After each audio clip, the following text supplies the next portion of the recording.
Hoje eu tive o prazer de conhecer o BSPA, o grupo BSPA do Dr. Beto Studart, e foi assim, muito encantador a forma como ele contou toda a história dele. Ele é um empresário daqui do Ceará, de 79 anos. Ele construiu todo o império dele no setor de insumos agrícolas, né, da Agripec, que logo depois foi comprada, depois de alguns anos, foi comprada por uma empresa estrangeira da Austrália.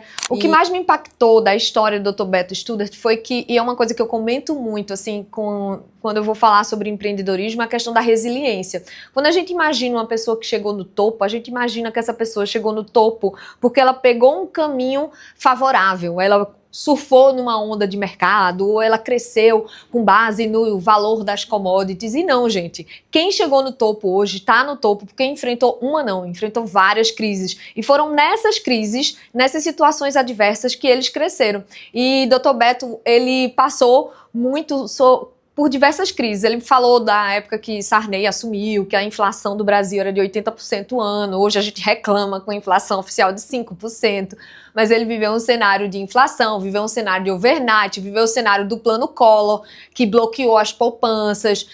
Ele viveu o cenário do RV, do início do plano real, do dólar, e na época ele recebia em dólar, ou seja, ele não tinha interesse na valorização do real, e isso também gerou uma crise muito grande no negócio dele. Então ele foi contando, ano a ano, década por década, plano por plano econômico no Brasil, o quanto ele foi impactado em todos esses cenários, mas ele recebia a pancada da vida real e ele ressignificava aquilo, e ele vinha com uma outra solução, ele devolvia, sabe? Então, assim, a questão da resiliência que todo empresário tem que ter. E se o cara chegou no topo, cara, não é porque foi fácil. Nunca foi fácil, nunca foi sorte, foi resiliência, sabe? Foi persistir, foi levar a pancada, internalizar aquilo ali como um aprendizado e reinventar, e se reinventar. Então, me tocou demais esse ponto sobre a trajetória dele, que confirma muito o que eu falo e o que eu vejo, o que eu enxergo em outras trajetórias de sucesso. Um outro ponto que me chamou muita atenção é a paixão que ele tem. Ele usou até um termo chamado vaidade. Eu sou vaidoso. Eu não interpretei como uma vaidade, eu interpretei como excelência. Ele é um empresário em que tudo que ele faz, ele se dispõe a ser excelente.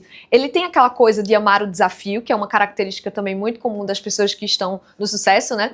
E ele mostrou isso nos projetos que ele desenvolve hoje. Ele é um apaixonado pelo que ele desenvolve hoje, e ele tem uma visão muito assim de riqueza de detalhes, de excelência, de gerar para o usuário, para o cliente, uma experiência diferente. Então, é muito legal quando a gente enxerga que a forma que o empreendedor pensa um negócio, e ele vinha do ramo agrícola, quando ele vai para outros negócios, ele leva todo esse mindset dele, toda essa mentalidade dele de excelência, de se cercar de boas pessoas. E um terceiro ponto que me chamou demais a atenção e que é uma coisa que eu tento trazer até para o meu dia a dia é o seguinte: ele disse que uma coisa que ajudou sempre muito ele é ter muita clareza de onde ele não é bom. Vê que legal. Olha como o autoconhecimento faz toda a diferença na jornada empresária. Ele entendeu quais eram os pontos que ele não era bom, e ele foi buscando sempre pessoas, sócios, executivos, um time que fosse complementar as habilidades dele. Ou seja, ele reconhecia que ele não era bom em tudo e dificilmente seria bom em tudo, e que se ele ficasse amarrado querendo ser bom em tudo, ele não ia ser bom nos resultados que ele gerou para os negócios dele. Então ele se cercava de um time que dava esse suporte para ele. Então eu achei isso fantástico, porque é muito do que eu tento fazer no meu dia a dia. Então, desculpa, eu tô meio acelerada compartilhando esses conhecimentos com vocês, é porque hoje foi um dia de muita informação, sabe? E eu tô aqui trocando uma ideia do que me chamou mais atenção, mas sendo muito sincera, eu acho que hoje o meu grande desafio essa noite ou pelos próximos dias é deixar a poeira baixar, sabe? Mastigar, maturar essas informações que mais me tocaram e entender como essas informações podem ser usadas na minha vida, que é inclusive isso que eu sugiro pra você que está me assistindo aqui, sabe?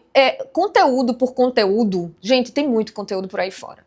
Então, assim, que a gente não fique intelectualmente obeso, de conhecer muitas histórias, de entender muito de números, mas que a gente consiga transformar esse conhecimento em resultado, em algo prático para o nosso dia a dia. E que sim, às vezes esses conhecimentos de empresários, eles provocam muito a gente, né? Às vezes a gente sai assim, com aquela vontade de aplicar tudo e de fazer acontecer nos nossos negócios, mas que a gente também pare e reflita um pouco, porque com certeza algumas dessas informações que eu tive acesso hoje me incomodaram. Incomodaram no que eu gostaria de estar melhor na minha empresa, do que eu gostaria de estar melhor na minha performance. E é sobre esses pontos que eu tenho que depois, com calma, refletir, analisar e decidir. Porque tudo começa com uma decisão. Não adianta nada a gente só ter acesso à informação e não ter uma decisão. Decisão que gere uma ação e aí sim que mude meus resultados. Espero que você tenha gostado do nosso primeiro dia. Até a próxima!